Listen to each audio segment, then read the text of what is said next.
भारत अभियान अंतर्गत कल्याण डोंबिवली महानगरपालिकेकडून ओला आणि सुका कचरा वेगळा करण्याचे आदेश सोसायट्यांना देण्यात आले आहेत। परंतु कल्याण डोंबिवली परिसरात रस्त्यावर व मुख्य ठिकाणी कचऱ्याचे साम्राज्य असल्याने आणि समाजसेवक त्रस्त स्वच्छ भारत अभियान अंतर्गत कचऱ्याची विल्हेवाट लावण्यासाठी महापालिकेकडून विविध उपाययोजना आखल्या जात आहे। या अंतर्गत कचरा विलगीकरण, त्यावर विविध प्रक्रिया करून त्यासाठी प्रोजेक्टही महापालिकेकडून सुरू करण्यात आले आहेत। यासाठी महापालिकेकडून ओला आणि सुका कचरा विलगीकरण करण्याचे आदेश कल्याण डोंबिवलीमधील सोसायट्यांना आणि रहिवाशांनी दिले आहेत। त्याचबरोबर शहरात कचरा दिसू नये यासाठी रस्त्यावरच्या सर्व कचरा कुंड्याही उचलण्यात आल्या व रस्त्यावरती कचरा टाकल्यास नागरिकांना मोठ्या प्रमाणात दंडही आकारण्यात येत आहे। मात्र आता पालिकेचे घनकचरा विभागातील कचरा सफाई कर्मचारी रस्त्यावर सकाळी जो कचरा काढला जातो तो तसाच रस्त्याच्या कडेला लावला जातो, तो उचलला जात नाही। काही दिवसानंतर ढिगारा वाढू लागल्यावर त्याला जाळलं जातं। त्यामुळे पर्यावरणाला हानी होत असून परिसरात मोठ्या प्रमाणात दुर्गंधी पसरली आहे आणि त्यामुळे रहिवासी व नागरिकांना श्वास घेण्यास त्रास होत असल्याचे स्थानिक महिलांनी सांगितले। वारंवार तक्रारी करून फक्त तेवढ्यापुरती समस्या सोडवली जाते, पण यावर कायमस्वरूपी तोडगा कधी काढणार असा सवाल देखील महिलांनी उपस्थित केला आहे।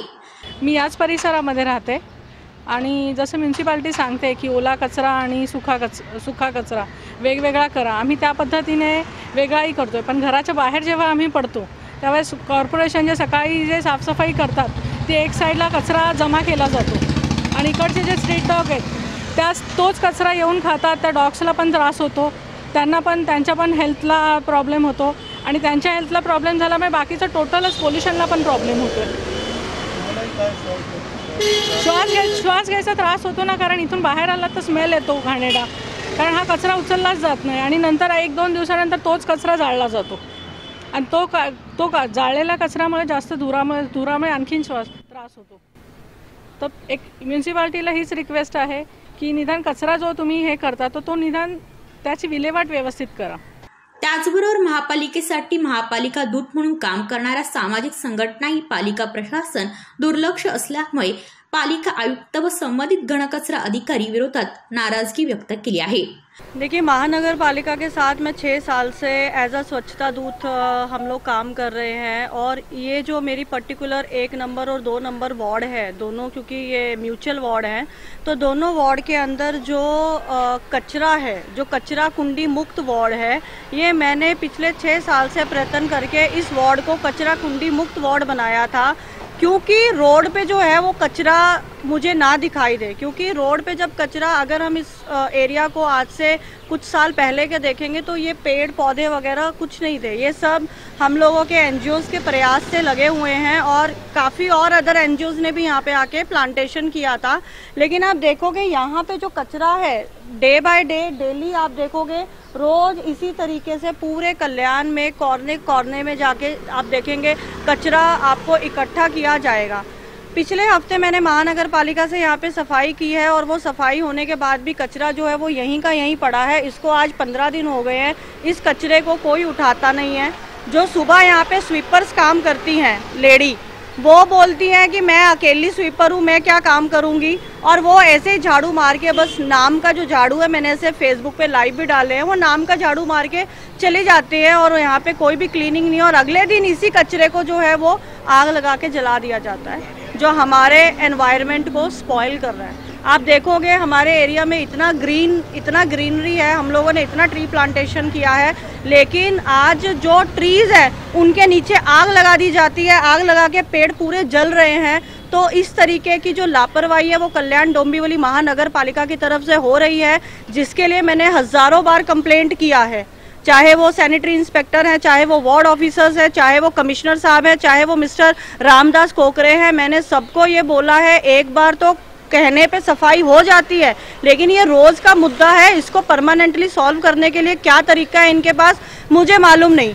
जब हम सेग्रीगेशन की बात करते हैं, आज जो महानगर पालिका ने एक कदम उठाया है कि हम लोगों को गीला कचरा और सूखा कचरा सिक्योरिटी से और अपनी सोसाइटी से बिल्कुल डिफरेंट करके हमको उनको देना है, ताकि हम लोग हमारे रिसाइकलिंग के ड्राइव्स को प्रमोट कर सके।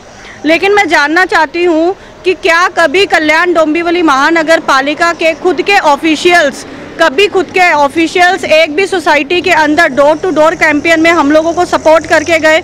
हम लोग एक एक फ्लैट में जाके कैंपेन कर रहे हैं कि आप गीला सूखा कचरा अलग करो, लेकिन क्या वो कचरा सोसाइटी की तरफ से जा रहा है कि नहीं, वो भी नहीं, क्योंकि सारा कचरा मिक्स होके जाता है जो जिसकी मालूमात महानगर पालिका को भी नहीं है और सिर्फ ये नाम की बातें चल रही है कंपोस्टिंग कंपोस्टिंग कंपोस्टिंग, और ग्राउंड जो रिपोर्ट है वो बिल्कुल ज़ीरो है। ये जानना चाहिए महानगर पालिका के सेग्रीगेशन कमिश्नर को कि जो कचरा सेग्रीगेट होके जा रहा है वो वाकई में सेग्रीगेट हो रहा है कि नहीं। सोसाइटी से सब कचरा जो है आधा गीला आधा सूखा मिक्स होके जाता है, ये खुद मैंने देखा है और बहुत सारे व्हिडिओज भी बनाए हैं, तो इसके ऊपर उनको कारवाई करनी चाहिए। तर सर्व रस्ते झाडले जातील हा आमचा उद्देश असून आमच्याकडे काही तक्रारी आल्या तर आम्ही स्वतः जाऊन खात्री करू आणि कर्मचाऱ्यांना त्याबाबत समज देण्याचे आश्वासन पालिका उपायुक्त रामदास कोकरे यांनी दिले आहे। या बाबतीत आम्ही जिथे तक्रार येईल तिथे आम्ही स्वतः जाऊन खात्री करतो आणि त्या सोडवण्याचा प्रयत्न करतो। अशा जर कुठल्या तक्रारी आमच्याकडे प्राप्त झाल्या किंवा कुणी जर नागरिकांनी जर आमच्याकडे अशा तक्रारी जर केल्या तर आम्ही त्याची खात्री करू आणि कर्मचाऱ्यांना त्याबाबत समज देऊ आणि सर्व रस्ते झाडले जातील, सर्व रस्त्यांची सफाई व्हावी हाच आमचा उद्देश आहे। Bureau report, Kalyan Dombivli, Thane बातमीदार। तुमच्या आजूबाजूला घडणाऱ्या घटना पाहण्यासाठी ठाणे बातमीदार वृत्तवाहिनीच्या YouTube चॅनलला सबस्क्राइब करा, लाईक करा आणि खाली असलेल्या कमेंट्स बॉक्समध्ये कमेंट्स देखील करा। तसेच नव्या व्हिडिओचे नोटिफिकेशन मिळवण्यासाठी बाजूला असलेल्या बेल आयकॉनवर क्लिक करा। आपल्या परिसरातील बातम्या आमच्यापर्यंत पोहोचवण्यासाठी स्क्रीनवर दिलेल्या क्रमांकावर संपर्क साधू शकता 9819778403। त्याचप्रमाणे अधिक माहितीसाठी स्क्रीनवर दिलेला ठाणे बातमीदार वृत्तवाहिनीच्या ईमेल आयडी वर देखील आपल्याला संपर्क करता येईल।